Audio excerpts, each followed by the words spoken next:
Hey guys, I want to make a quick video breaking down one of the new exercises that we just got, Flam Drag Thing in the new packet. I'm going to be going over some of the basic ideas and the overall themes throughout the exercise and talk about what I do to try to perform them well. So let's start with the first four measures, where this sort of tap section, playing all these 16-note taps at piano. This section right here.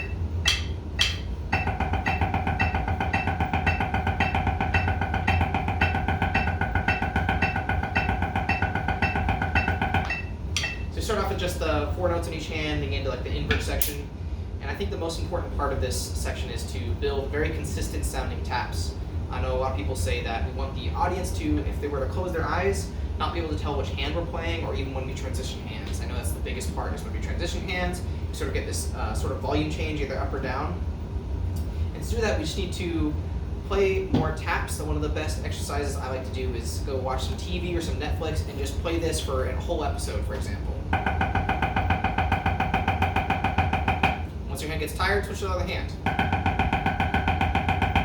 If you do that for 30 minutes, your taps will sound infinitely better within like a week. The next section is just these interspersed measures where we're displacing these flam drags in between taps. For example, measure 5. For all these measures, we just need to remember that the flam drags aren't just random rudiments, they're rhythms. They're very strict rhythms that fall onto the musical grid. And so if we're to play just a flam drag, it should sound exactly the same as if we were to play that with a 16th note. The exact same thing in theory, we're just changing the sticking. For measures 6 and 8, we have these syncopated rhythms where we're isolating our hands. For example, if we were to take a flam accent and remove one of our hands, that's basically what we're playing here. And the most important part of this is to make this rhythmically accurate. And the best way to do this is use a metronome and use your feet. Your feet are going to be your best friend here. Know where your feet line up with all the downbeats. I like to think of my feet as part of the rhythm in this exercise, especially in this measure, because a lot of time your foot is filling in the 16th note space in between these, and so it's really easy to place your foot there, pound your foot into the ground, and feel where that is, and sort of think about it as a part of the rhythm.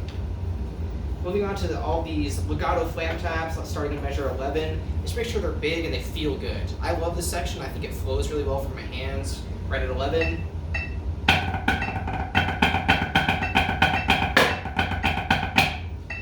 I think that if you can make those big and open and just feel good, they're going to sound awesome.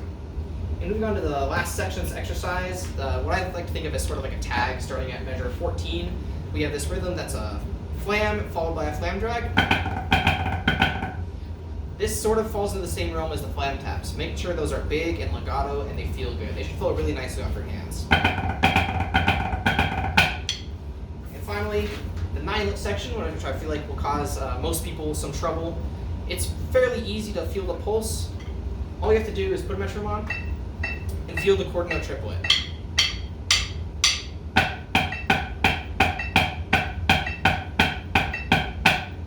Once you get the feel of that, fill it in with triplets.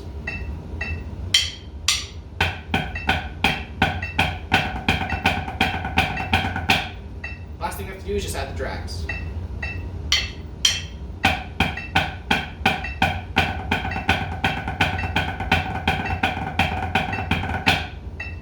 Not too bad.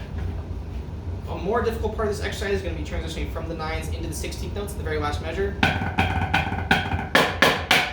Especially getting those ping shots, make sure they're nice and high on the neck of the stick, so that when you hit that gok shot in the very last note, it's nice and big. For ping shots, just pull the stick back, don't change anything about your technique.